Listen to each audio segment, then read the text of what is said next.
In this video, I'm going to show you how you can easily open up Control Center on your iPhone simply by double tap at the backside of your device.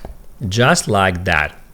To close Control Center, I can double tap again. That's how it's done.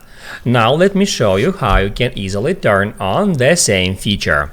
So first off, open up Settings. Then scroll down until you find Accessibility, then get into Touch, and then scroll down until you find Back Tap. Then select Double Tap or Triple Tap. I've chosen Double Tap.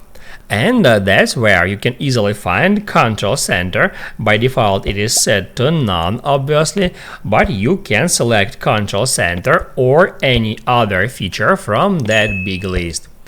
Now you can write down in the comments below if you have any questions about the tutorial, hit the like button if you liked that video, and see you in the next one.